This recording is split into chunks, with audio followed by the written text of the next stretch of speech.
let me know. We can wait another minute if you need more time. We good? Okay? Okay. Welcome, everybody, to the Essex Junction Trustees meeting. Please join me for the Pledge of Allegiance. I pledge allegiance to the flag of the United States of America and to the republic for which it stands, one nation, under God, indivisible, with liberty and justice for all. And we have a joint meeting with the Village Planning Commission, and we have some of the members here, and as they show up, it's not a usual night for them to be meeting. Thursday's your normal night, so we're not sure how many more members will be coming or when they'll be trickling in, but we'll seat them as they get here. Hi, Here comes a trustee.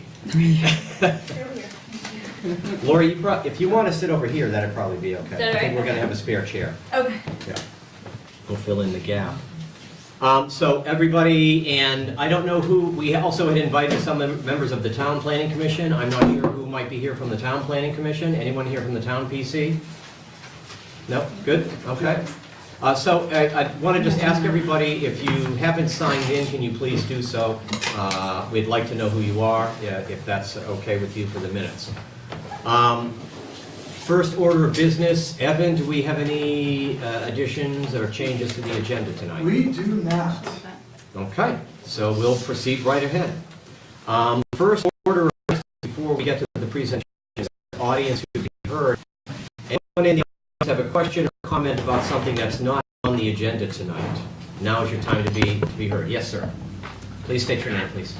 Good evening. My name's Ken Merritt. I'm the Executive Chairman and Chief Financial Officer of Garnet Transport Medicine, which some of you have seen some information about.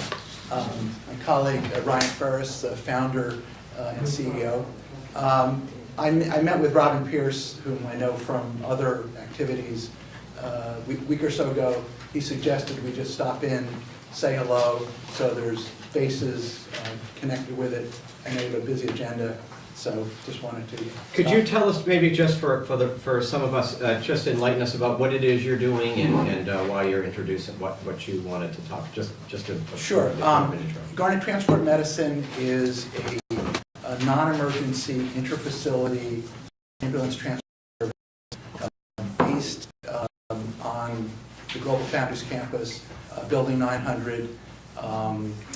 We will be providing, as indicated, intra-facility non-emergency transport, meaning transport between medical facilities, primarily the facilities of the University of Vermont Health Network.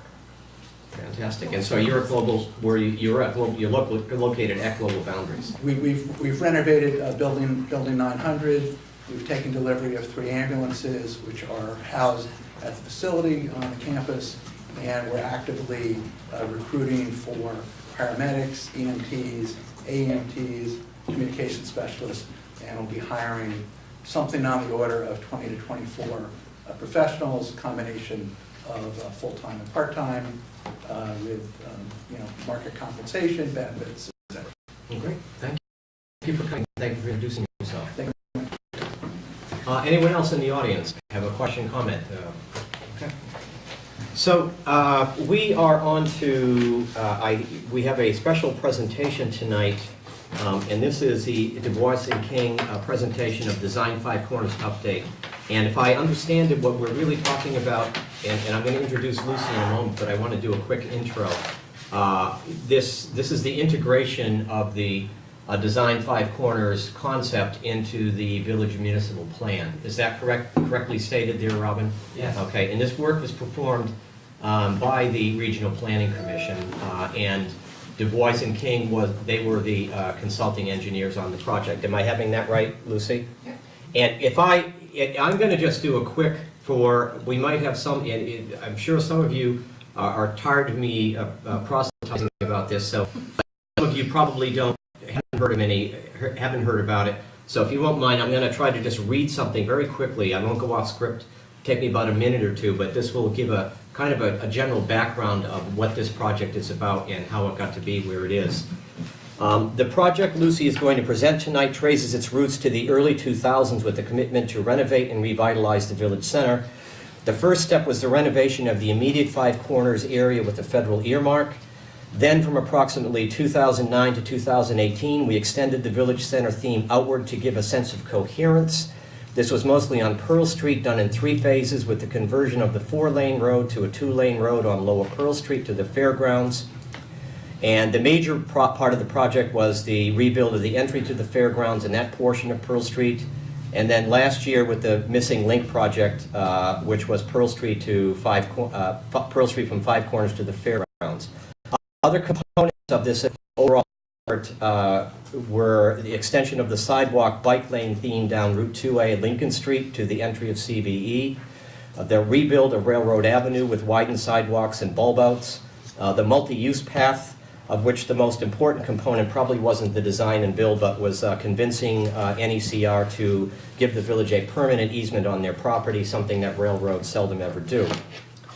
But the biggest challenge in all of this down through the years has been how to move traffic through the village center more efficiently, i.e. with less buildup, while also reducing its impact on pedestrians. This is not just in terms of decreasing wait times for pedestrians to cross the intersections. It's also about how pedestrians perceive the public space. Is it visually appealing? Does it look safe? Does the village center appear to be a pedestrian-oriented environment, or do we even and threatening? The solution we arrived at, and this was mostly Robin Pierce's original concept, was to build a linking road that followed the outer arc of the railroad tracks intersecting Park Street and Main Street, which we called the Crescent Connector.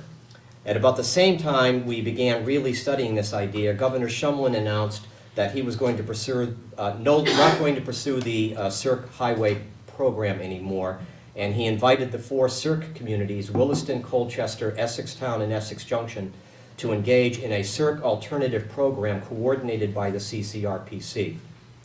So we submitted the Crescent Connector concept as our primary project in the Cirque alternative program. It was scoped, analyzed, and approved for funding, and after multiple delays, we're hoping to get it underway this year. Shortly after we submitted it to the RPC, we began to look at the Crescent Connector in more detail and realized that it presented an opportunity not just to improve the efficiency of the 5-way intersection, but to completely transforming it by allowing us to convert the intersection from an inefficient 5-way light cycle to an efficient 4-way intersection with a 2-way light cycle.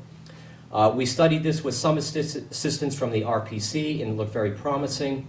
We then included this concept as an option in the Design 5 Corners project, which was a community charrette for envisioning a redesign of the village center. 2 years ago, the trustees accepted the Design 5 Corners as a model for how we would embody the goals of the Essex Junction Municipal Plan into an actual physical design. The village then took the next step in asking the CCRPC to include in their 2018 work plan the actual incorporation of Design 5 Corners into the village's municipal plan. This included a formal traffic study, conversion of the 5-way intersection. This is the work that Lucy is going to present to us tonight. I'll end on one final note. Just as the environmental phenomenon of climate change has often unfortunately been conflated with global warming, which is a collateral symptom of climate change and not an underlying cause, we unfortunately allowed the 5-way to 4-way conversion project to inaccurately be conflated with pedestrianizing Main Street. Pedestrianizing Main Street would be a collateral benefit of the traffic conversion, but not the primary reason for doing it.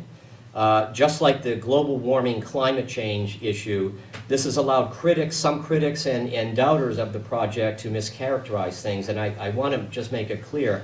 Our reason for converting the 5 Corners intersection has always first and foremost been to calm and moderate the flow of traffic through the village center, while also making it move more efficiently. The opportunity to expand the pedestrian accessible introduce Lucy Gibson. And Lucy, do you want to take over and tell us what you're about? Sure. And this is Chris Sargent, also from Du Bois and Camden, worked on with me. And we have, I think you probably have copies of the report, which is more in this format, and then I have a presentation that's sort of the highlights that I'll go through. We'd be happy to take questions. I don't know if you want to save them until the end. Why don't you go through the presentation? We'll take questions at the end. We're told about 15 minutes. Yep, that's probably fine. less than that. And I might come over here so I can use this. Hopefully this will work. So, this, the project included, Robin was our lead Peter. And Marshall is not here, but he's also a, and then Julie Campoli, who worked on the design Five Corners, who many of you probably know. She's in California tonight, otherwise she'd be here. And then Chris and I, and we had some other help at Du Bois and King. So this is the team that worked on it. And then really, as George, I think, summarized very well, we really want to get the design Five Corners report worked into the village plan to make it really part of the DNA of the village as it goes forward. And so we have, and what our products are, we have the report here that describes the traffic study and a lot of the other pedestrian benefits of going to Four Corners, not that it'll be called Four Corners, but anyway, Yeah. four-way intersection. And then we also have actual kind of recommended edits to the municipal plan language, which I don't know if you've all looked at that, but that's getting more probably the planning aspect. Those are the two products that we've worked on. And then again, this is just a highlight of the Crescent Connector, which is one of the real opportunities that allows for a big change in how traffic could move through the main intersection and really will bring a lot of benefits. So kind of a look at some of the existing conditions that people have been, I think observant of and really became more aware of during the Design Five Corners process, that it's very difficult to be a pedestrian in the village because there is such long expanses of pavement, long waiting times, a lot of barriers to walking. And then there's also a lot of the streets are, full of traffic and also don't create that environment that's nice to walk in. And one of the things we actually learned in this by doing a survey is that there's a perception that it's not very nice to walk in Essex Junction, therefore it feels a lot further to walk, even a short distance. And that's something that we really intended to try to address. So we did want to spend some attention looking at traffic and how it would work after the Crescent Connector and then with the Design Five Corners implemented, and really update that, because there had been a little bit of a look at it 5 years ago or so with the first effort that Julie worked on, that the RPC did, and we wanted to update it, make sure it still looked about right. And the purpose of this chart, let me scroll down a little further. This is all the traffic counts that we have available from VTrans and CCRPC over the years. And there, there's a little bit of inconsistency. The ones that are circled were counted during the school year. Most of them were counted during the summer. So we have, I'm sure that affects traffic. But basically, what we see a trend is up till the Cirque Highway was built, so about early 80s to, I think it was 94, traffic was really growing a lot. It was a real period of growth in the region and the state. And then once the Cirque Highway opened, the traffic fell off, and then it's been kind of wobbling about, but we're not really seeing a trend of growth anymore. And that's something that we see all around the state. There's a lot of economic and demographic reasons for it, but I mean, one of the good news is that we really need to think about planning for the traffic that's here today and maybe a little bit of a safety margin, but we're not planning in an era where we're likely to see a lot more traffic in the near future. And then the other thing that we noticed that was kind of interesting and encouraging, we didn't have as many data points on pedestrian counts, but we did have a few between 2000 and 2014, and we see a lot of increase in the number of people who are walking in the village. And at different times of the day, we have the morning and the afternoon. And one data point was during the school year, the one circled, but seeing that increase is kind of consistent with what we see in other places too. A lot more people want to walk and are trying to walk, even though the environment's not as supportive of it as we would hope. Another piece of the work we did is we collected some data through an online survey and really focused on sort of walking, perceptions of walking conditions and what people walk to and where would they walk if they had a better environment. And we found more people drive through Essex Junction than walk through it, and the results are more detailed in the report. But basically, the people who walk a lot are people that live nearby, so it is all in walking distance, or people that like to go for walks, and that's really what people, a lot of walkers are people getting exercise and not necessarily going on a sort of utilitarian trip. And then like to walk around the village to shops and restaurants and maybe between destinations. So that's certainly the main behavior we see today. And then we Also asked about some of the barriers that they found to walking in Five Corners, and I'm certain the first one was that it's far from where they live, so they're not going to walk all the way there from their home. But also, there's not as many places to walk to in the village, so you don't have that opportunity to walk from place to place. And that's clearly a big part of Design Five Corners, is to bring more activity and destinations and buildings into the village. And then, yeah, this is just an example of the kind of pedestrian environment that doesn't really encourage walking, and that we really have opportunities. Sorry, these are supposed to be all on one page, but my page size isn't quite right, and that's kind of the environment that's obviously, and that's a photo, Hart's photo simulation, Hart real, I think, that Julie had put together. So now we'll go into a little bit of Design Five Corners and how it kind of meshes with the village plan. And first of all, this is a concept sketch that Julie did for the project, and it shows, you know, it's interesting, some of the sketches, there's cars on Main Street, some not, but the current thinking is the best option is to completely pedestrianize Main Street, but again, that's not the main goal of the whole intersection reconfiguration. And you encourage new development and growth and infill that you're already starting to see. And here are a few of the key elements of the plan. So there's a lot of opportunities for green stormwater infrastructure, as well as where not all the pavement has to serve heavy truck traffic. Having a village green right in the corner there is a great piece of it. A lot more trees and landscaping. And then the big piece is converting the five-way intersection to a four-way intersection and rerouting Main Street traffic onto Maple Street. And then safer pedestrian crossings at the Five Corners, which we'll still call it Five Corners for ease of knowing what we're talking about. And so we looked here at some of the goals that are in the village already, and we really have a really strong connection already with promoting thoughtful growth, moving traffic more efficiently, being a welcoming place for all modes of transportation. And so one of the things we want to draw into the plan is making those clear connections to the Design Five Corners project and project elements of, you know, pedestrianizing, pedestrian safety, and converting the intersection. So we did some analysis of the traffic itself as well, because we really wanted to make it very clear that how it'll work better and what the implications are, and, you know, concerns and things that might need to be addressed. And so I have just a few charts that show how the intersection will work. And I guess I don't know if I have a slide, maybe going back up to here, but probably everybody kind of understands, but all the traffic coming in, say from, you know, west of here, would come here and go through this way, or if they were heading south on Route 2A, they'd go that way.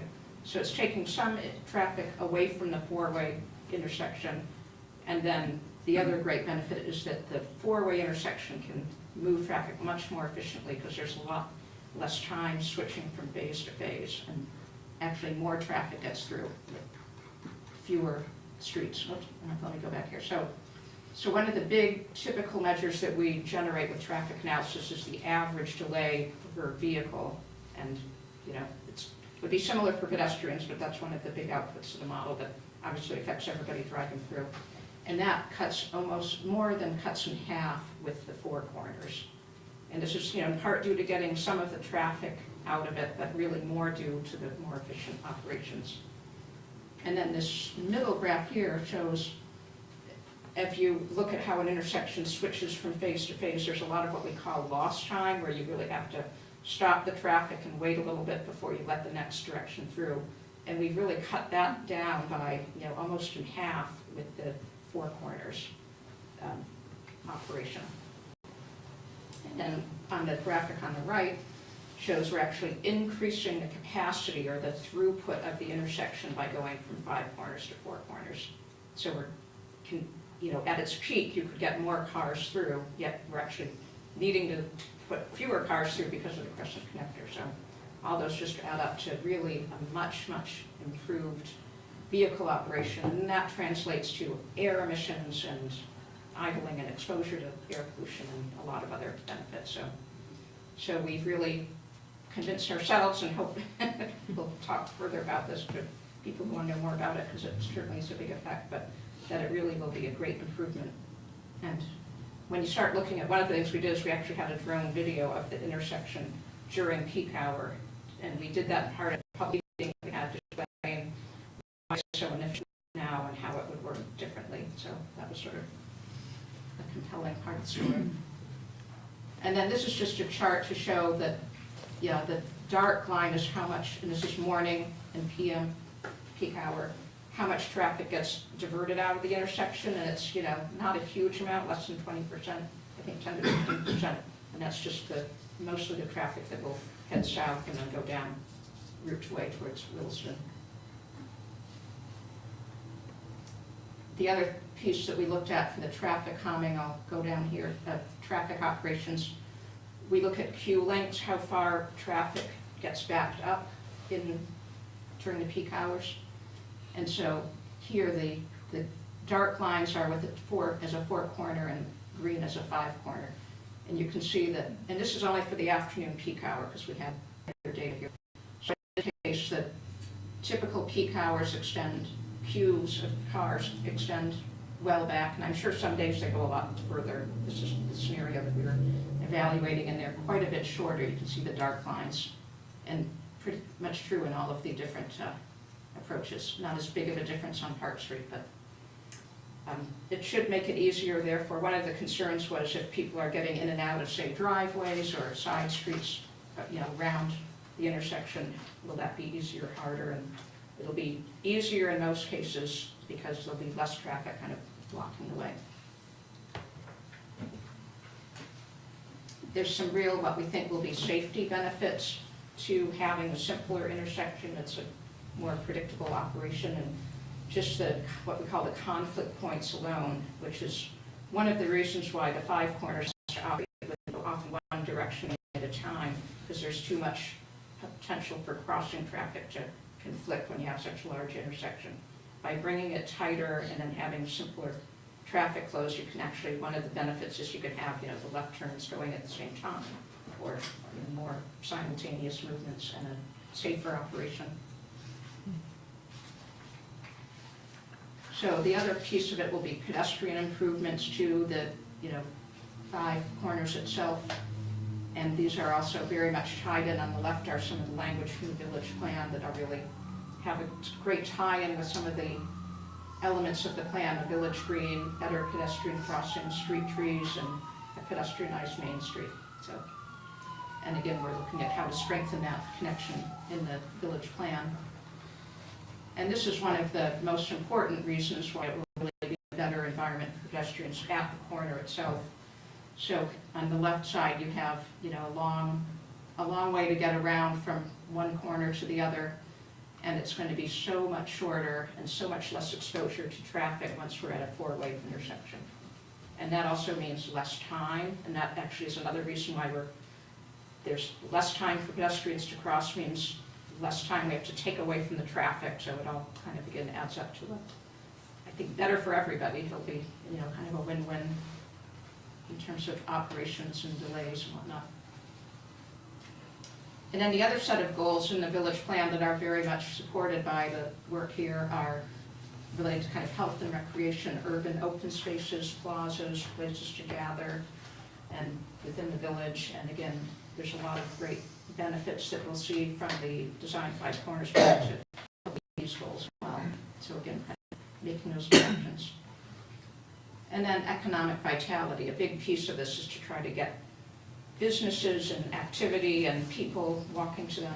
And so having a viable business environment is really important. And really what the results of the Design 5 Corners will be that the street environment and quality will be a place people actually want to go walk, and it'll feel not like a long, difficult walk, but an enjoyable walk. And that tends to really improve the business environment, customers, foot traffic for local businesses. So there should be a good tie-in with seeing some of the other economic goals and development goals that are part of this. And there's some great opportunities for green infrastructure, as we mentioned, to take what's now paved and and make it permeable or green with grass or vegetation, literally, that can be incorporated into this. And we just sketched out some potential opportunities of how many square feet could be converted to rain gardens and parks. And then the whole pedestrian plaza could over time be made into permeable pavement because it no longer has to support heavy truck traffic. It, you know, and how that's exactly designed and programmed is probably something that you'll get to think about after this gets, you know, established, but there'll be way more opportunities to make a more environmentally friendly kind of surface and place, and better to collect water and filter water. So one of the concerns we definitely heard about was the parking change that would happen by closing Main Street. So the diagram up here in the upper left corner shows the number of parking spaces that are currently on Main Street that would be lost with the converting it as a pedestrian street. We actually got help with CCRPC to film recordings of the whole day of the parking area, so we could count how many people were parked during different times of the day, and that's what I'll scroll down here now.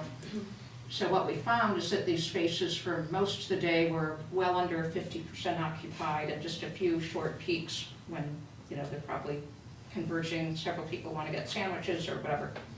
And it's, you know, it's probably not, and I know that as we've spent time here, it's not an easy parking to get into, and it's, you know, not the most comfortable place to park, so I can kind of see why most people would prefer to get off the Main Street and park and then walk to where they're going. But they don't see a huge loss of, you know, economic valuable parking. And then the Crescent Connector is actually going to be adding some parking pretty nearby, so there's certainly enough to make up for the sort of occupied spaces that we'll see. So the other thing, we made some recommendations of things that could happen towards implementing the plan, and obviously the first is getting all the language into the village comprehensive plan, which we have specific recommendations, but another idea to really consider is a demonstration project. If there's still, people aren't sure that this is the right thing to do, there's more and more support for trying things out, and a demonstration or a pilot, it could be a weekend or a few hours even at first, and see what it's like and see what the benefits are. And that can often help generate conversation. It's really helpful to implementing the project more permanently. So the next is updating the comprehensive plan, and this is something that Chris is a land use planning guru in Vermont and brought a lot of detailed language, so if you have questions about it, we'll be happy to answer them, but it really goes all the way to updating goals, policies, and then the actions. One of the best things, the easiest things about this, from my role, is that your plan is already talks about a lot of the things that this is doing. So, you know, I sort of anticipated, I'll have to go in and change a bunch of things because it doesn't necessarily reflect this, but you're already talking about it. So it was a much, you know, I updated a lot of the language is sort of making sure that the specifics are in there now relative to what this concept, but I didn't have to make significant policy because you're already right in line with talking about it. It's great. Yeah, so a lot of it was sort of strengthening that. And so we also outlined some kind of next steps that would be appropriate, and I'm sure other things will come up as we go, but you know, really getting the Crescent Connector built, and it's starting construction, I think this summer, is what I understand, with the railroad crossings. And then see how the traffic changes, because that's going to be important input to maybe seeing if it's kind of doing what we thought it would do in our traffic models as far as how much traffic is going around. And then once it's open and running, consider a demonstration project for what a pedestrian Main Street would look like, or maybe it's more what a four-way intersection would work like, because, you know, really, again, the primary reason to do it. And we actually looked at the traffic lights, and basically the way it works, all the traffic, the phase that lights up for Main Street doesn't light up if no one's there, so it won't be a huge barrier to getting the traffic light to work correctly for it being a four-way. But it would, to really get it work well in a weekday peak hour, you really need to go in and retime the signal. So a demonstration might be best done on a Sunday or maybe even a Saturday, but not do anything, you know, not extended the weekdays until you're, we can see how that goes and see if you need to do something more. There'll be a step to coordinate with V-Trans to actually change where Route 15 goes, and, connector's done, so, but that'll be a conversation to have. And there's some concern with the Amtrak corridor as well, station as well, that needs to be connected to a state highway or designated as anyway, I think that's kind of a formality. But there'll be a conversation with V-Trans that they'll have after the Crescent Connector is open. So, and then it's, really redoing the signal more permanently and then doing the other, constructing curves so you have the better pedestrian crossings, and then Main Street's kind of available for other uses, so that's in a nutshell what we see as the path forward. And that's it for any presentation, but Chris and I are happy to answer questions, and maybe Peter too, if you have any for CCRPC. Thank you, Lucy. Yeah, so questions, just go ahead.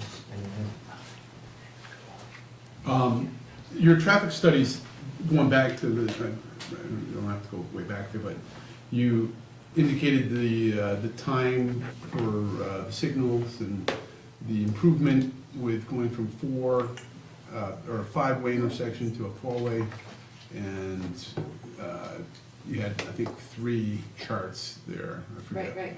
One was delay, I forget. Maybe you could go back there. Anyhow, my question is that based on the Crescent Connect, the connection is it the Crescent connector, or is it just the 4-way intersection? You're saying the 4-way intersection is gonna do that? Or how much of it is based on what the Crescent connector will do? I mean, It's much more about the 4-way intersection. so it's, Yeah. but do you have a breakdown? I'd be Because curious to actually see the- what the numbers are without going to a 4-way and keeping it a 5-way with the Crescent connector, and see how that sugars out before just jumping into this and saying, I'm very hesitant to support the idea of closing off Main Street. I'll tell you that right off the beginning. I've been against the idea since the get-go of it. I think it's gonna put a lot of pressure on streets. People aren't gonna wanna pass through the maze of street, coming off onto Railroad Street, turning back onto Maple Street to get over to Pearl Street, and they're gonna be looking for ways that are gonna be quicker to, and you're doing this. I look at it and say, when you narrow down, you lose a street for vehicles, bikes, whatever, other than pedestrians, I'm saying, the pressure from that has to go somewhere else. And so you're creating another 4-way intersection down at Maple Street, at the intersection with Railroad Street, which will be the Crescent Connector. Now we're gonna shut down, so we're gonna move more vehicles onto that intersection, waiting to make the turns. I'd be curious to see what the numbers will show with just the Crescent Connector, from what you. That's actually what we compared it to with the Crescent Connector built, but still as a 5-way, Right, and maybe I didn't. make okay, that so clear. those numbers had nothing to do with 4-way then? I thought you just said, Oh, you said well- it was 4-way, the numbers Well, were so based the on 4-way. 5-way scenario, so let's go back here, So first of all, this is showing how much traffic is removed from the intersection Right. by the Crescent Connector, because it's only the traffic going from Route 15 to Route 2A. It's totally gone, that uses the Crescent Connector. The traffic that's coming on Main Street and going to Pearl Street will still go through, it'll just go through on Right. Maple. So that's a piece of it, but you can see that's like a 15% reduction. So that's not explaining the whole savings of delay and travel time that we're seeing in these. But the 5-corner scenario assumes the Crescent Connector is built. So you're getting the benefit of, so this is like a future 5 corners with the Okay. Crescent Connector and future 4 corners with the Crescent Connector. So the great benefit is all the traffic, the better operation. So you don't, these numbers are just your estimates? They're a traffic model. You're looking into the future, not knowing, right? Well, it's You're- looking at the future changes. It's not assuming. Because this doesn't have a date, it's not dated, I don't know what the times, these are, there's a lot of assumptions in here that I have a tough time really being, sold on, based on these assumptions of what might be. I'd be interested to see when it all is completed, the Okay. Crescent Connector, how the numbers, because I've also spoke to a lot of people, and there's a lot of concerns, as people in here know, people with businesses over here on Main Street have expressed that to me. People have expressed it to me, so I just wanted to put that out. Right, and that was why we had public meetings, Mhm. and I totally understand why it's counterintuitive that fewer lanes would be better. And it has to do with the scale, and having quicker times through the intersection actually makes it more efficient. I see. We can, it's a big topic to delve into maybe another time. I have two questions. One is, correct, or remind me, the intersection of the Crescent Connector and Main Street, there'll be a street light there, right? Is that, There is not going to be a street there's not light. going to be a No street need light? for street lighting. Okay, so that takes care of my question now, because I was wondering about stacking at the intersection of the Crescent Connector and Main Street, going back towards the Congregational Church. So if there's not going to be a light there, then There how won't be a eliminates that No, there's question. no stocking. One of the interesting things about going to the intersection is the sequence is more efficient. People are less likely to do it on the side streets because it'll take them longer to do that than it will just down the main road and mow through. Okay. And my other question is, we approved a year or two ago a plan for Railroad Street, for redoing Railroad Street with the bus station and changing it to a one-way. and Yes. So how is this all going to impact that? Yeah, I don't know. That was actually looked at by the CCRPC. The trustees asked him to look at it. And it said that if anything, this would help. It was Railroad Avenue. This would help Railroad Avenue. It wouldn't be negative at all. Okay, thank you. If I can kind of just glom on to the two things. So where I can't envision with this, although with the latest report, I'm more sold than before because of the pedestrian safety issue that change brings. But so so let's assume that we do this four-way and we make the changes on Railroad Avenue. I'm confused as to the traffic that is coming down Main Street into the Five Corners. So it's not Maple, because Maple would go to the Crescent Connector. What does Main Street traffic do if they want to go over to Pearl Street? So they want to cross the Five Corners, and today they would just go straight. What do? They will turn left onto the Crescent Connector and then turn right on Maple.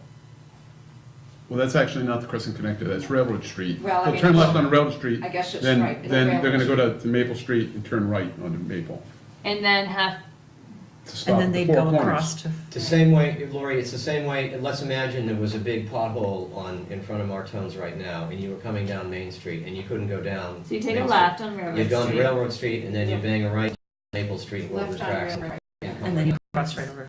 Oh, you would, okay, yes, okay, I get it now. Yes, So thank it's you. kind of making Okay. an L instead of going straight. Right. And while, a little bit longer, there'll be so much less delays that we wouldn't expect a lot of diversion.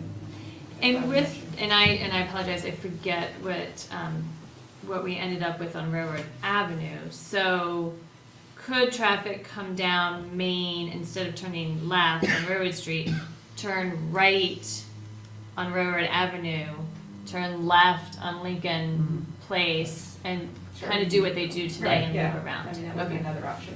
Okay. But the main flow that we're anticipating would be Would be good to go the other way. the more efficient, but. Okay, thank you. A lot of this is based on the modeling that you have said, and have you ever had the modeling be wrong? They're not always perfect, and that's why we focus more on like the overall capacity of cars. And what the models, we do make a lot of assumptions in models, and that's how we design intersections. And so, they're fairly reasonable at giving average behavior of people and how they'll react in cars and how closely they'll follow. And there's always things that can come up that are beyond what a model can anticipate. But what we are more confident about is the way the intersection will operate. There will be less lost time. There'll be less time that's spent with nobody moving. So the results, when you start getting into that, make a lot of sense. There will be less delay. Have there We been, predict the exact amount, Yeah. we have an estimate. It's not always perfect, but we, right, and there is no crystal ball. Has there been a case study of a five corner intersection going to a four corner Yeah. intersection? sure, yeah. And in fact, we're working on a project in Portland, Maine, it's actually a 6-way intersection going to a 5-way. They're definitely huge efficiency savings by trying to consolidate. Having examples of it's worked in Portland, it's worked in communities B, C, and D, having that as well and having information would be helpful. Sure. too. Okay. If you could That share might be that. something we could have a case study or, Yeah. I'm not sure if this is a question for you or for us, a procedural question. So if we adopt this and say it should be put into the plan, Mhm. what happens when the time comes, Crescent Connector is built, and we realize that these models don't hold, and we don't want to do We're not, this? I don't, the municipal plan, we're not, we wouldn't be legally, oh, too bad, it's not, too bad you have to do it anyway, that wouldn't happen. I can speak to that. Okay, Go ahead. that'd be great. Yeah, I mean, first, I wouldn't write language in the way that shall or must, and say we should do these things, and in the end, if the numbers prove that this isn't the best decision, you guys can say, we can't do that, and then revise the plan accordingly, Okay. and go from there. There's no obligation to the town to commit, you're not committing to implementation. Okay. It's just saying that this is the current vision. Okay, and I thought so, I just wanted to be sure. Absolutely, that's a good question. But then I will follow that up with, so then what is the benefit of us putting this in the plan today? I can speak to that too. Okay, great. So, one of the primary reasons that you want to put these things into your plan is that that's how you then go after, if you want to go after funding. My next, okay. If you want to, if you need to change regulations, in this case, there really isn't, your zoning would work. You don't have to change the zoning based on my assessment of your zoning ordinance to accommodate this. But it really tends to be about when you cover certain programs or certain funding sources, they want you to state a need. And this is how you say, this is what our vision is, and then you use that language to sort of back why you're asking for funding. And also I think that, it's gonna be a conversation with V-Trans. Right. It's, I think, a lot stronger if you say, look, the community has adopted this as our vision, as opposed to just saying, well, we did this study. I think it gives you more weight. Okay, thank you, Yep. that's helpful.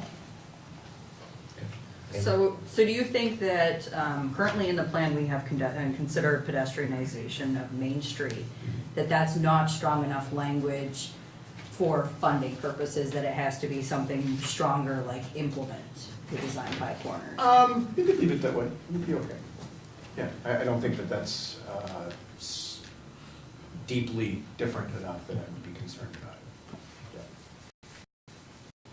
Has your modeling in tractor trailers and log trucks in that model? oh, yeah, there's we have data on what percentage of each leg is different size trucks, and that shows up in the model.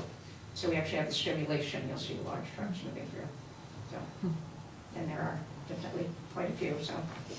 Does your model include sections when the train is there, we've got a tractor trailer, and Park Street is totally closed down? We didn't model a rail stoppage scenario, and that has been looked a lot with the Crescent Connector traffic models. So it might be something we could examine. I mean, when a train crosses, it's pretty inconvenient or beyond even, so. Inconvenient is being late. It's Yeah. fine.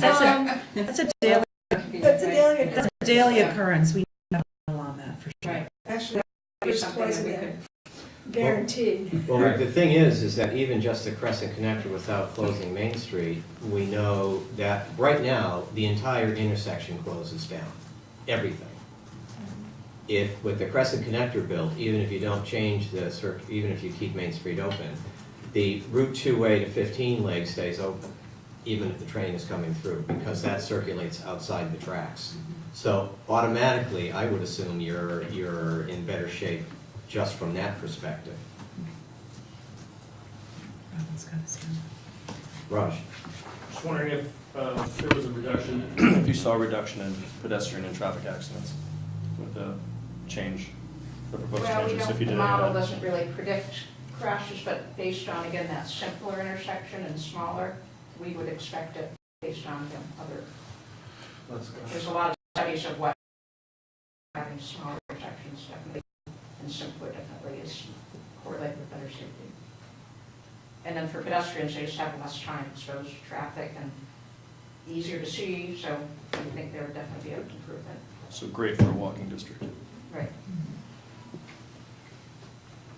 Yeah, Devin? And with the 4 intersections, does the pedestrian crossings just sort of go leg to leg to leg? So if you want to, Yeah, I think we'd have a. instead of what you do now where you turn it on and you can go right through the middle, Right. you go Right. back to the traditional, I want to go across, I want to go across, and you wait and wait for the And you can times. go concurrently with the through But you're through going traffic. concurrently with the Right. flow. Yeah. And generally, when you have a left turn, we still have left turn phases, you know, pedestrians during those, but the main. Because the distance is shorter, you're not hustling, you don't have to hustle across. Right, you'll have more time, definitely. So with the closure of Main Street, and of course, no, that's not the main priority of this, has there been intentional outreach, and maybe Robin, has there been intentional outreach to the businesses on Main Street to ask how they feel about this? Because I know you said it was a public meeting, Yeah, we but had a meeting right in the dark room right there, and we Mhm. spent a lot of time at the farmer's market as well and tried to right. connect, so. But did anyone go to the business and ask them? I did a long time ago. I Yes. will say the Nest Bakery exists on Main Street Mhm. because of the potential of Main Street being pedestrianized. I was told specifically, that's why I wanted to build it. And that's why I was looking at other buildings on Main Street as well. I think in that regard, it's going to be very interesting to show them your actual study of how many parking spaces. I think some of the merchants on Main Street think that they're just booked all day, and it turns out they're not even half booked most of the day. Right. And that kind of says something about people who actually drive to the village center to go there. They usually park somewhere else, because it is a challenge to park on Main Street. And from a cycling point of view, there's a few of us that are going to be probably talking to you about changing how parking is formed on Main Street, excuse me, Yeah. in front of Martone's, for instance, because it's incredibly dangerous for Yes. cyclists. Yeah. So we're going to be advocating for a significant reduction in parking spaces, probably on Main Street anyway, aside from this, because you can't cycle past someone diagonally reversing Yeah. out of a parking spot. Right. Right. I mean, so that's, we're already going to be trying for a reduction or a change in that law. Yeah. So, Yeah. Sure. Robin? Just to address Dan's question, at the moment when either of the 2 trains a day come through, all the lights go red. Through the Crescent Connector project, we've negotiated with the railway that the railway signals will talk to the traffic signals, and only the lights on the roads the train is going to cross will go red. The rest will stay green. But there's no chance of conflict. So that will reduce the amount of, I don't know if that's in your model or not, but that will reduce the amount of backup as well. I just, this is just a comment, it's not a question, but I think it's really interesting how so much of what we talk about here and with planning, there seems to be this disconnect between what models show and data shows as reality, and perception is of residents and people who travel through the 5 corners, and I think we need to be really cognizant of that I know. as we move forward on these things, I know. and part of whatever we decide, whether it's, Bike Walk Committee coming forward, whether it's this plan, we have to educate the community, and we can't just put this in and say, well, data shows this, we're not gonna listen to your perception. I mean, it's still a perception that's very valid, and I just want us to be cognizant of that as we move forward. Along those lines, that's why I know it was mentioned before about how maybe doing a demonstration on a Saturday or on a Sunday. I understand that from a cost perspective. I'd rather see us put our money where our mouth is and actually put the money in to have our signals retimed or whatever it needs to be. And do it on So that way we could actually do it during a week, during a full week, that everybody's experience is going to be like, and see that from it. Good point. You're talking about cutting the wait time in half for something like 30,000 commuters every single day. That is profound. That's not just a little thing. That's a huge amount of time. That's a really big impact. That's true. So that's significant. But until we show it. Oh, yeah, sure, I You know, I think understand. there's gonna be a perception that it can't possibly happen because there's too much traffic or there's no parking. Right, and at one time, it didn't make any sense that the sun doesn't revolve around the earth. I get it, I mean, you I'm gotta just- actually show the data, Yeah. and then people go, oh, You have to show the okay. data, but you also have to show with a demonstration project, not on a Sunday afternoon, on a Friday evening. Show what can really become reality. This is a huge, I mean, it's very simple to have a study, and it's very good. Absolutely. Let's not have any illusions of the political and it's gonna take to bring us up. When you finally get to that point, or whoever is here Right. finally gets to that point. It's a big, big political effort. Yeah. No question about it. Yeah. Other questions? Well, this implementation plan speaks to traffic, but it doesn't speak to the other portions of the Design Five Corners project. This is only a small segment of that project. Yeah. And I thought, oh, great, okay, we're gonna hear about the economics and the business thing and all the other stuff. And it's only about moving cars. So I was a little disappointed that it didn't deal with the whole concept of Design Five Corners, of how the downtown area was going to be revitalized through economic development, and how parking was going to be improved, or the perceptions of parking being improved. I feel a little disingenuous saying that there's going to be more parking spaces when there's not, when the businesses that are on the Crescent Connector are going to want to have those 19 parking spaces. That's in front of their businesses, okay, and to get people with their little vegetable legs, okay, to walk from that quarter of a block over to here. It's all perceptions. So, I mean, you don't address that. I don't know if we were directed to address the business components that aren't here in this implementation plan, which are actually very important components of Design Five Corners. Right.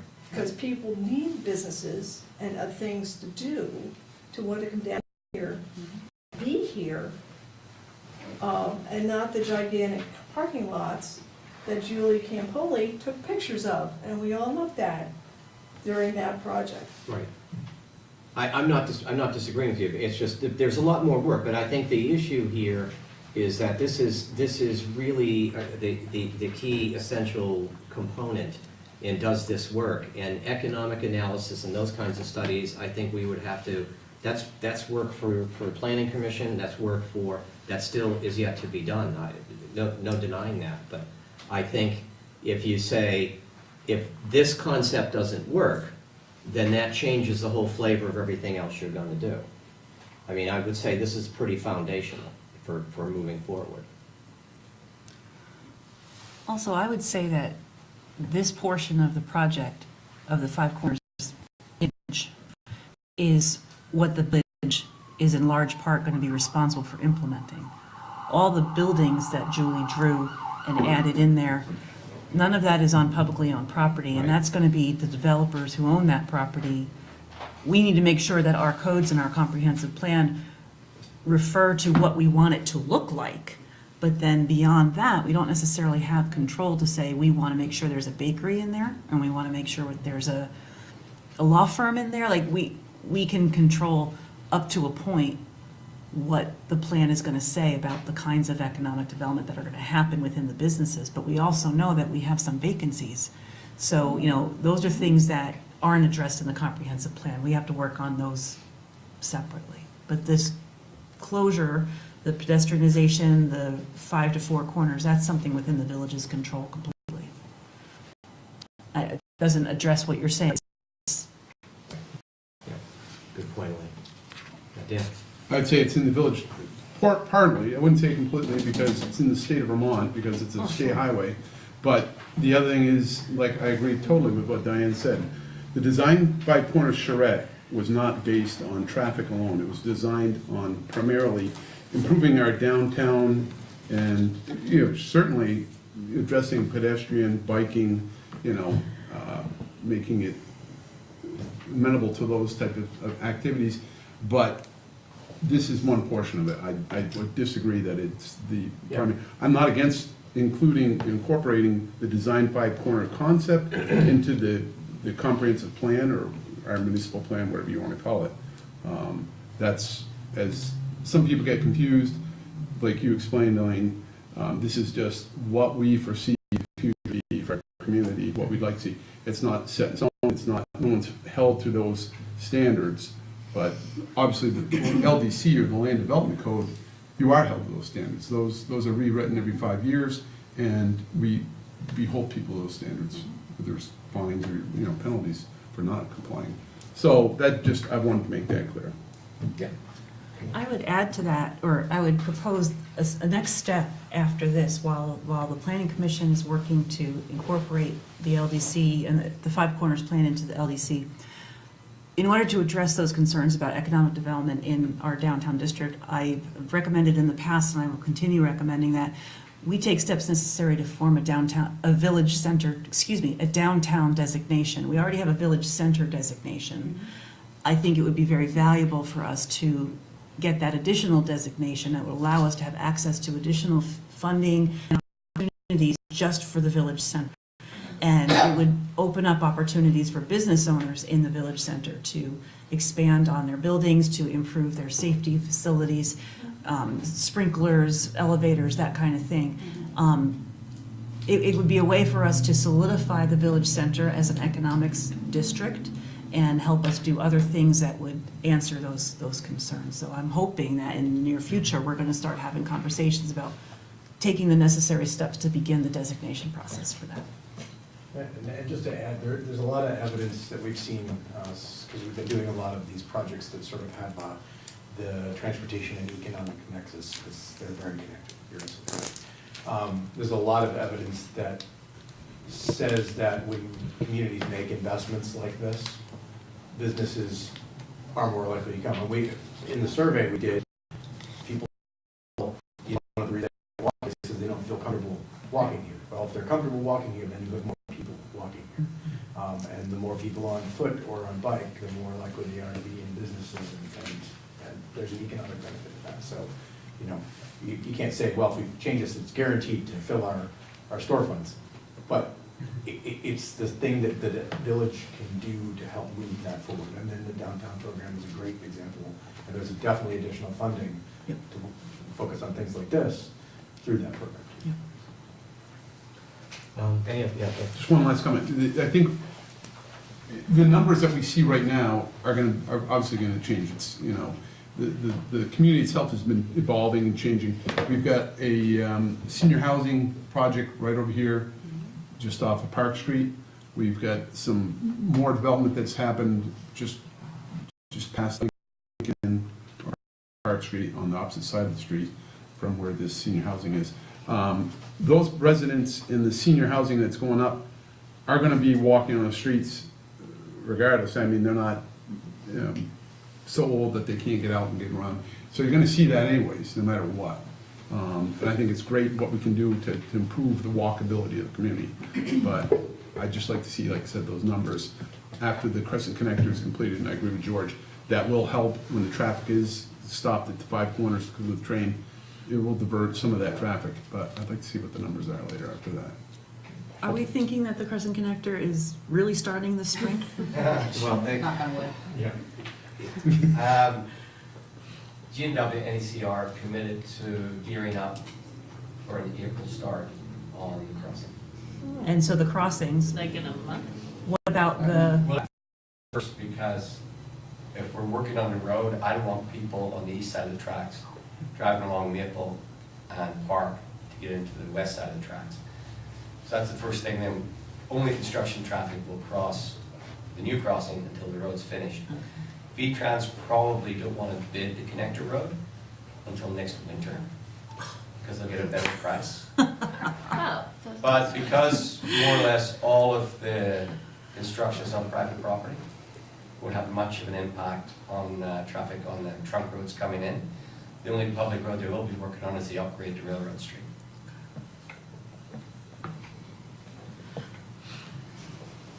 So any other questions, because I'd like to kind of move it on. We've got quite a few other things on the agenda tonight. Okay, and I'm just going to say thank you to Lucy and Chris for coming so much, and also for Peter for coming. And I think that maybe down the road, if we have more questions, maybe we could have you come back.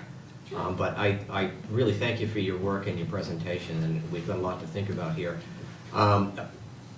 One other thing, it is recommended that we actually approve the Design Five Corners study and ask staff and planning commission to include it in the new municipal plan for 2019. Yeah. There are no figure numbers, there are no I'm sorry? table number, there are no figure numbers, there are no table numbers. The report is incomplete. So I would ask you to have them complete this report before you accept it. Okay, well, we'll put that on the agenda for the next meeting, to have the complete, any details that need to be put in, because I think there's a lot to chew on here for tonight. Diane, if I just may, do you have a 21-page report? Because the one that I have on my tablet is 21 pages, has figure numbers, has table numbers. Yeah. But if you don't have it, then Okay. maybe we need to, Everybody got the same one, reading it at the same time.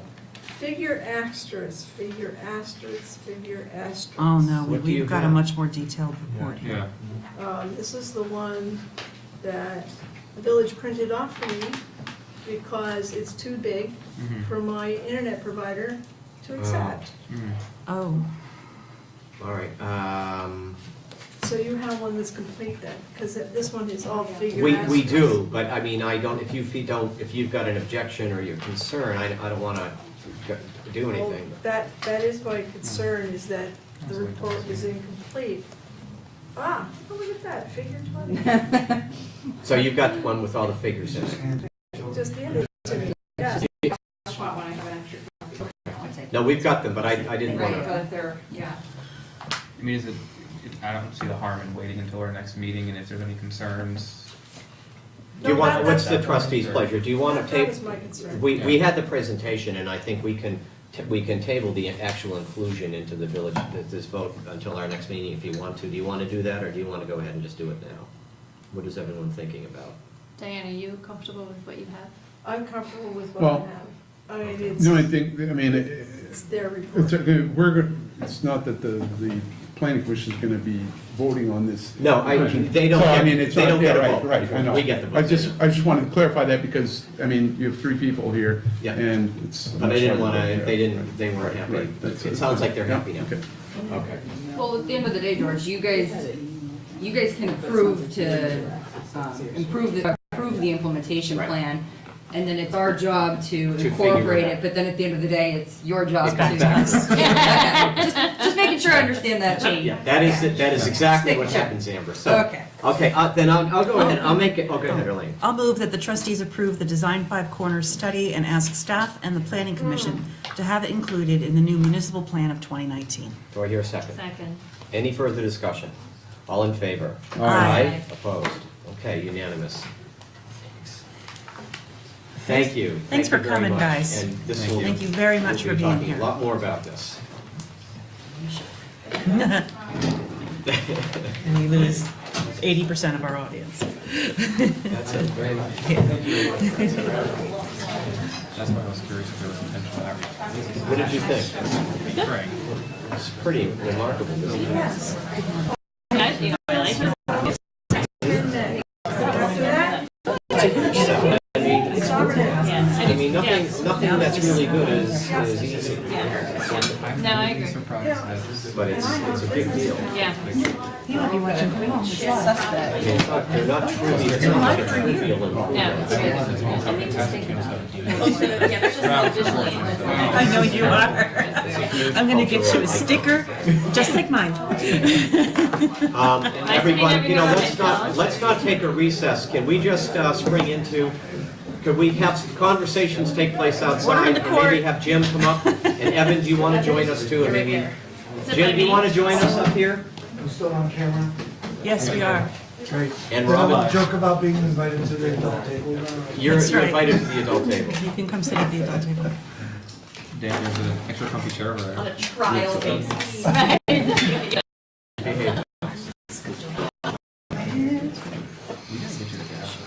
Yeah, it's all right. Mine, yeah, you can use it now. So we are on to considering the conditional adoption of the road sidewalk. Yeah, go ahead. Adopt a warning. Oh, I'm sorry, right, we've got a, jeez, I'm sorry, I went right over there. So first, our first order of business under business is to adopt the warning for the village annual meeting. Has everybody seen the warning and comfortable with the numbers and the process and so forth? Shall I read it for the camera? Okay, and the key piece is, Article 1, shall the voters act upon the report of the auditor? Article 2, shall the voters approve an annual general fund budget in the amount of $5,164,913 for fiscal year July 1, 2019, June 30, 2020. $3,556,422 of which is to be levied in taxes against the village grand list. Article 3, shall the voters approve holding 2020 annual meeting on Wednesday, April 1st, 2020, to act upon any articles on involving vote by Australian ballot, and to reconvene on Tuesday, April 14th, 2020, to vote for the village officers and transact any business involving voting by Australian ballot. And Article 4, other business that may be lawfully done at the annual meeting. And then the ballot questions are to elect village officers, including a moderator, a village trustee, 3 library trustees, and that's it. Everyone got that? Okay, everyone got the same thing? So what is, everyone seen that? Any questions? Do I have discussed this, or do I hear a motion? I'll move we approve the warning for the annual meeting on April 3rd and 9th, 2019. Second? Any further discussion? All in favor? Aye. Opposed? Okay, passes unanimously. So we're on to now, Jim, and thank you for waiting, and I hope that was an enlightening. Completely. Wasn't it? Yeah, I thought it was pretty interesting. So we want to consider conditional adoption of road, sidewalk, and utility infrastructure on Taft Street, and take us through it, Jim. Yes, it was requested from the school that the Center for Technology that we accept the infrastructure. For us, the infrastructure can't be inspected until springtime to make sure it's in proper condition. But it's the most opportune time for us because we have a stormwater permit under application. Okay. We've incorporated it into the permit. We can withdraw it if the trustees do not approve this tonight. But staff recommends you consider the acceptance of this infrastructure with conditions that they address any standing deficiencies by the 1st of July. Therefore, we can keep it in the stormwater permit and not have to go out and revise this permit once it's been issued. Okay. So, again, it's just for, if this was a normal development, we wouldn't be requesting this. This is something that's been phased in over a couple of years, and it's with the school system, as opposed to the private sector. Okay. Gotcha. Any questions for Jim? I had a question. So what is the point of this, that retention pond or the stormwater pond, is that the main goal, or is it also the streets? The street, the sidewalks, piping underground, everything. So as we've done with Athens, Taft, and other sections that the school has worked on, we'd be taking over that infrastructure under the municipal side of things. But the condition would be to take care of the work by July 1st. And the other condition is that they continue to plow the sidewalks for the balance of the winter because of some missing segments that need to be repaired. And doing it this way is better for the community than having the remaining street and sidewalk just become part of like a condo association in a private street, similar to some of the other private streets we have. It was never intended that way, so we're proceeding the way it was originally intended, is my understanding. We're presenting it this way because if we don't incorporate it into the permit and the trustees vote to incorporate it at a future time, we have to open up that stormwater permit again, which is a potential for appeal. Okay. And we've had discussions with the board before about possibly modifying the land development code to only accept infrastructure at the time of permit renewals to reduce that liability. Other questions? Do I hear a motion? I lost my page. I will move that the trustees conditionally approve the adoption of the road, sidewalk, and utility infrastructure for the portion of Taft Street shown in the attached map, subject to the requirements outlined in 2 above. Do I hear a second? Second. Any further discussion? All in favor? Aye. Opposed? Great, and we are on to the next item, and I believe it is also mostly your show, Jim, go ahead. The question before you is to whether or not to allow us to apply as the permittee for our current land application program that we have with the Whitcomb Farm in Essex, Junction, and the Far Farm in Richmond. We've been part of the Chittenden Solid Waste District. The Solid Waste District handles the biosolids as well as garbage and other waste from the Essex community. As part of that, we had the land application program incorporated under a permit. Essentially, the permittee, Casella, took over all of the infrastructure that we developed, and then we got to continue to use it as a third party. Over the past 5 to 7 years, times have changed, issues have changed, and we're proposing to take back that program in-house. So relatively speaking, we're dealing directly with the farmer.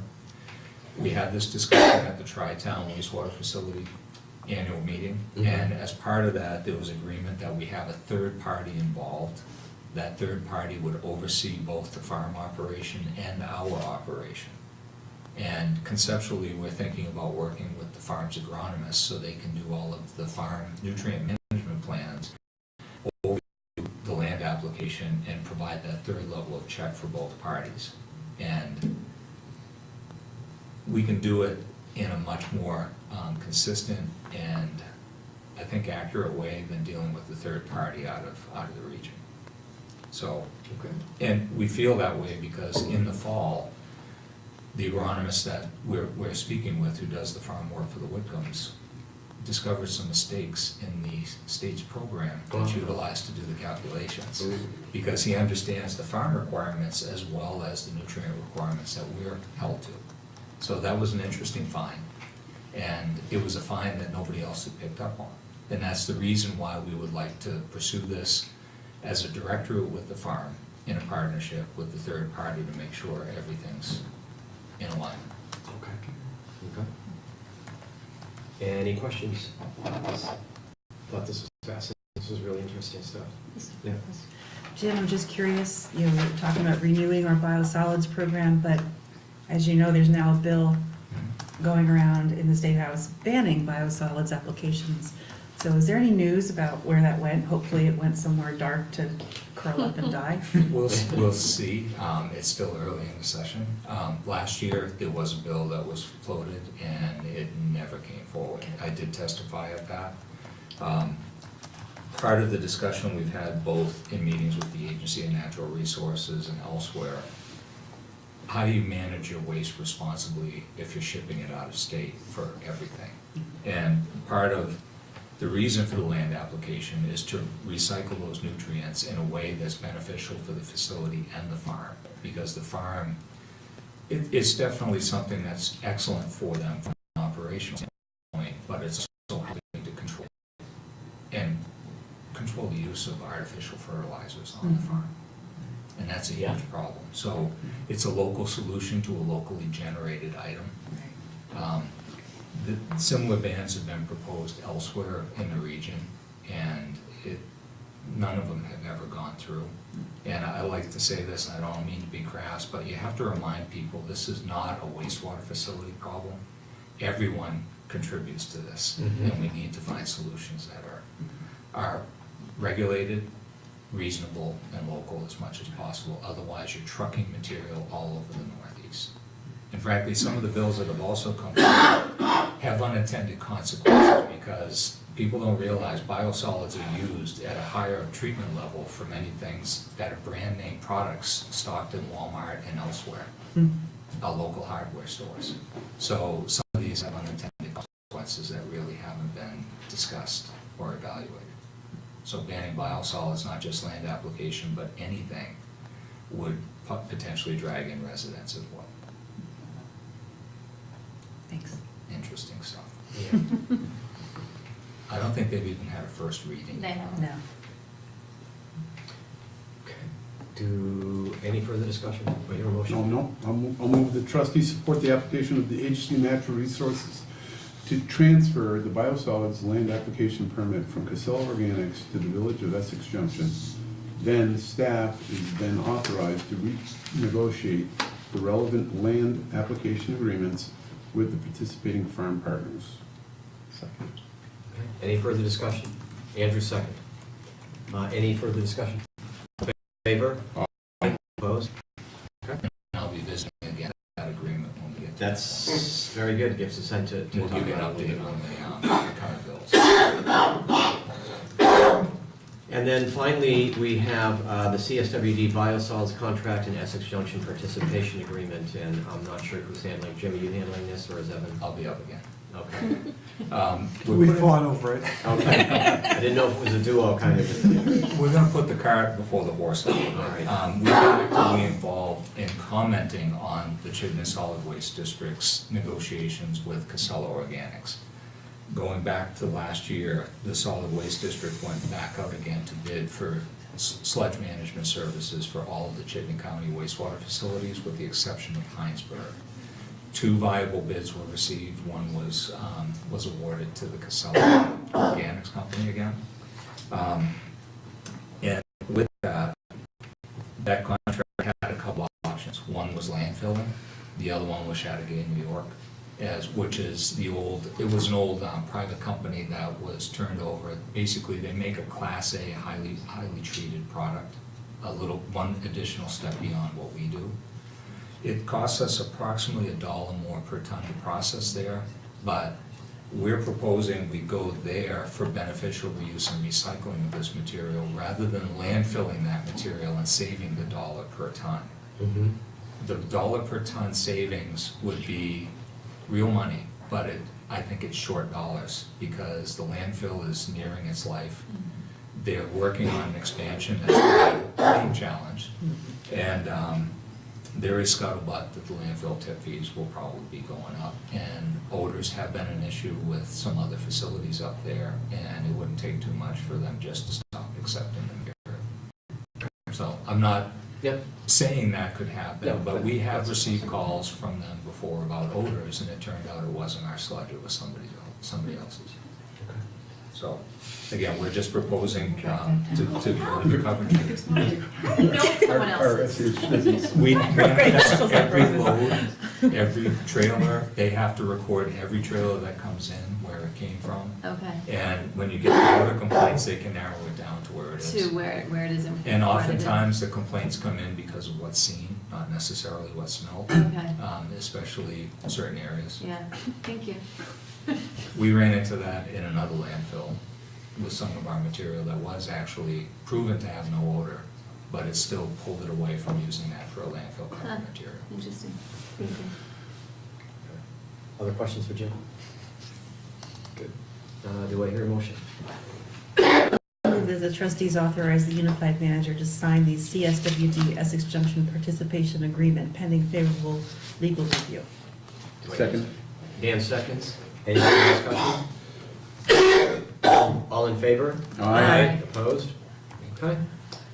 And now we're on to the Flexible Load Management Innovative Pilot Program. We're getting very popular on the energy side all of a sudden. And you're presenting a very diverse whole scheme of stuff that happens out there. Pretty Well, impressive. Since I wrote this transmittal just a few short days ago, we were Right. approached by 2 other people for concurrent programs from the same organization. So I've suggested that maybe they talk to each other in-house and see how we incorporate all of this. The whole idea is to, in the goals of the state's self-sufficiency on the energy plan for the state, saving the ratepayers money, installing the replacement cogeneration engine, and modifying it to the best financial advantage. We were intending to reprogram some of our operations to do exactly what this program intends. We had looked at this type of program a few years ago, when Green Mountain Power had what was called the dispatchable rate. dispatchable rate is what the utilities use on those peak demand days in the summer and winter, where they expect we're gonna have our highest electrical demand from, say, 4 to 8 o'clock on Tuesday night. Mhm. If you're a subscriber to that dispatchable rate, you must reduce your load during those hours or pay a penalty. And as a water facility, our process is our priority. We can manipulate loads, but we can't shut everything off because you then spend twice as much energy bringing it back up for 12 hours that year. They have since approached us without any coercion or request. They approached us through a couple of partners they're working with to do a pilot to have a dispatchable rate, but no requirement to do so. And any load that we can shed, we get paid for. So it's a win-win situation. Okay. With the cogen, we would reconfigure that anyway. And when we reconfigure it, we'll set it up so we can run that at the maximum during these dispatch hours, as opposed to just following the demand on the facility. They're also looking at a continuous energy infrastructure for wastewater facilities. Wastewater facilities are the largest, amongst the largest energy users in every single municipality in the state, and we've got one of the largest facilities in the state. So Efficiency Vermont, along with Green Mountain Power and these other energy partners, are looking at ways to monitor what you're doing and then modify it, sometimes at their expense and our savings, to go forward and provide reliable conservation and load management as opposed to responsive based on process. So again, all of these things, the timing of these things are kind of incredible because they can all be looked at holistically as opposed to individually and then fitting them into different programs. And it's at a time we have to reprogram our system for the new generator, which is due shortly. So we're just asking for permission to look at this voluntary curtailment and work with Green Mountain Power to try to quantify those costs and then work through the manager for the balance of the. Makes perfect sense. Makes perfect sense. Any other questions for Jim? I can't give you too many details because they're still under development, but I will forward. When you get the announcement, when you do something else, it'd be great to learn about this. Yeah. Thank you. Do I hear a motion? I'll move that the trustees authorize the unified manager to sign the GMP Flexible Load Management Innovative Pilot Program Agreement. Do I hear a second? Second. Lori seconds. Any further discussion? All in favor? Aye. Aye. Opposed? Thank you very much. You've been busy, Jim. Thank you, Jim. Appreciate it. I appreciate your time and the bundling tonight. They were all related. Thanks, Jim. Yes. Okay, so we are on to approving the annual financial plan for town highway. Sarah Macy, or is that, do I have that right, Sarah? You Or do. Evan, okay. Yeah, All right. I'm doing it. I try not to put my name on things. That's okay. Anymore that I'm not actually ready to talk about. So this you guys have seen annually around this time, now that the board has adopted the budget, we're required to submit to V-Trans a summarization of the bottom of this, you'll see winter costs versus non-winter costs, and we've also historically put in our capital projects, and then let them know at the top section how we're gonna pay for it. Most of it is tax dollars, but this is also a spot where we can put in our mileage of road, and this is where we get our reimbursement from the state, or our payment from the state on highways every year. Gotcha. Our mileage did go up a little bit. Our class 3 roads, we accepted Roscoe Court a couple meetings ago, Yep. and so that is reflected here. This ties to the budget, and I just need you guys to approve it and sign it. Okay. Okay, does anyone have questions about this? Everyone good with this? Okay, so I will make a motion that the trustees approve the annual financial plan for town highways. Second? Andrew seconds. Any further discussion? All in favor? Aye. Opposed? Okay. And I guess we need to also approve the certification of compliance for town road and bridge standards and network inventory. Sarah, you're doing this? I am, yes. All right. So this is an annual certification that we still follow the the town road and bridge standards and public work specifications that were adopted by the board on February 11th, 2014. I did confirm that, and that they do meet or exceed the from V-Trans.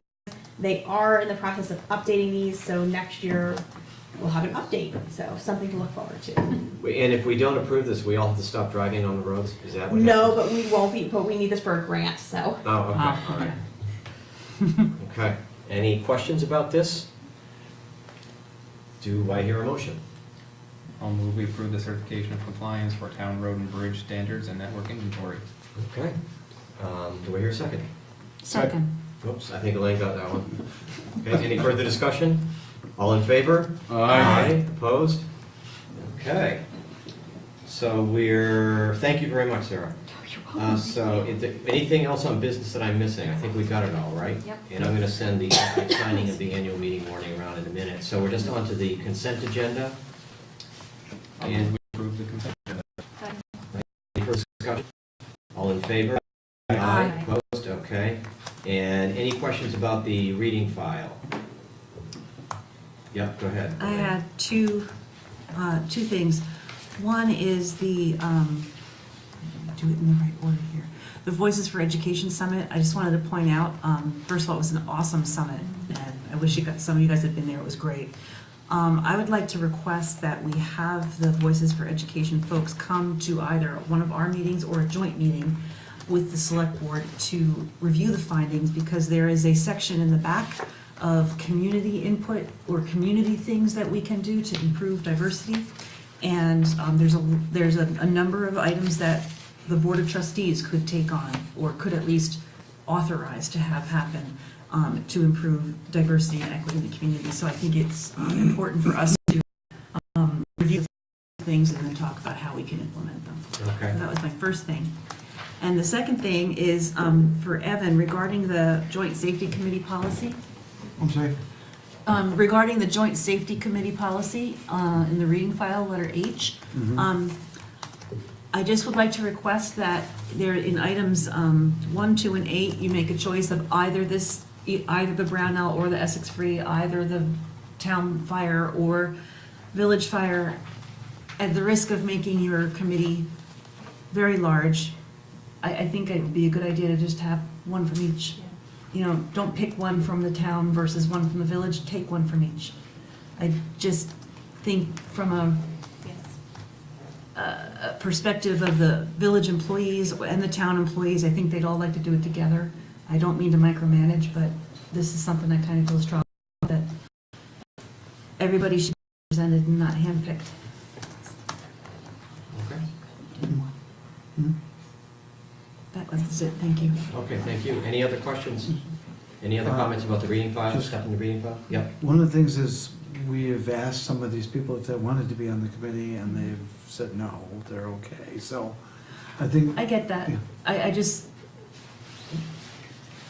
sometimes word comes back to this board that people are feeling underrepresented. Right. And so, rather than from the outset selecting, I totally get what you're saying, but trying to walk a fine line of making sure everyone is feeling And It represented. would also be nice if they did feel underrepresented, that they talk to me. Absolutely, absolutely. Okay. So, I'm trying to find. And if you have anything to, the mayor's report, anything about scheduling or that we need to know about, or any, No, just, as you guys know, we met with GMT, we're gonna bring them before the village board and select board. The school board is working with them directly because some of their stuff, this affects everybody, but it definitely is gonna affect busing and how they operate, so that's still ongoing. As you all know, winter to neither the village or the town, salt usage and overtime is way up. It would be nice if it would stop. It would be nice. We'll get on It would that. be wonderful, It would be that's an nice. understatement. And one of the terrible effects of what we're also seeing is deterioration of roads. So I know that Ricky and Dennis and others would love to see temperatures at 45 and rising. They could then do patching, at least in the interim, but you really can't do it until you get some warmer days, or it'll just disintegrate, and you might as well just throw 20s in the hole, because the next day, there'll still be a hole and no 20s. So putting patching in until you start getting warmer temperatures, it's not gonna do anything. So we'd like to see the weather improve so that we can get out and start doing some road maintenance. That's probably good enough for tonight. Okay, thank you. Thank you. Any other comments, trustee comments on anything else? Everything good? So at this point, I am going to make a motion that the trustees enter into executive session for the purpose of discussing a personnel issue. And it'll just be us, and that's it, and no decisions will be made, it's just a discussion. So we won't be coming out and making a motion or any kind of a formal declaration or anything. Okay. Do I hear a second? Second. Okay. Any further discussion? All in favor? Aye. And I think we'll take a 5-minute break while we clear the room. Thank you. Just, Yes. I'm